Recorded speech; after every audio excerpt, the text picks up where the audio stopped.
Good evening to everyone, and really quite a crowd of everyone it is. It's fantastic to see over 60 people signed on, so that is great. We appreciate your coming by.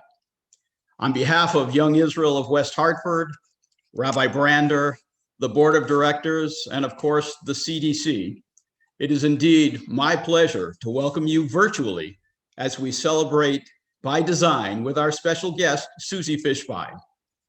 A celebration like this is only possible through the efforts of so many. Some of that work is evident, but some goes almost unnoticed. For example, we went out of our way to make sure that you were seated at the same exact table as you were at last year's event.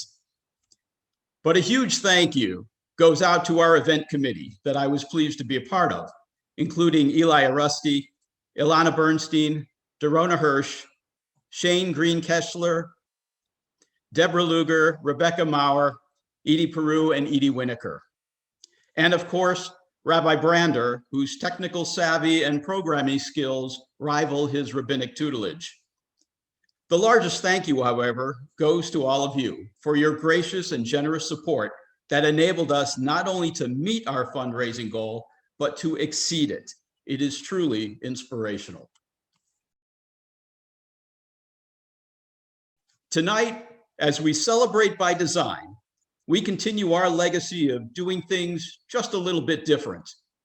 Our unique annual events have brought you everywhere from a brewery to the glitz and glamour of a Hollywood awards show. This year, instead of the standard ad book, we spiced it up. Thanks to your entries, you now have a Young Israel commemorative cookbook full of the recipes for the food that you would have eaten at your friends' houses had you been able to leave your own home. As a matter of fact, we had originally titled this night Pots and Pans Demic. Thankfully, wiser minds prevailed. So many things have changed in our synagogue life. For instance, for the longest time, you didn't need to explain to your friends why you were not in shul on Shabbos. It used to be that after minyan on Shabbos, you'd get asked if you wanted a shot of vodka or a shot of Glenlivet. Now you're asked if it was Pfizer or Moderna. And now you're asking your friends if they suffered any side effects, a question that historically only came up after the Chulent cook-off. But thankfully, we're emerging.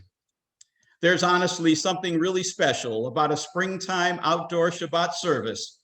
The sun is shining, birds are singing, and we raise our voices together in prayer to drown out the neighbor's lawnmower.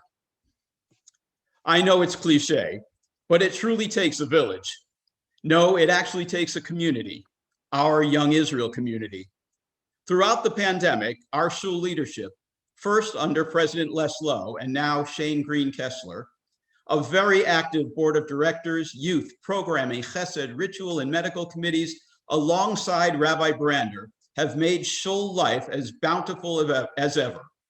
Have you seen the weekly bulletin emails?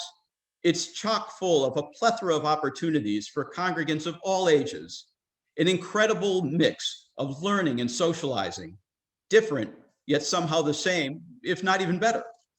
Most importantly, and most seriously, we're coming back to shul, to meals at friends, to a more normal life in general. And for that, we thank God. So it is my pleasure now to introduce our shul president, Shane Green-Kessler.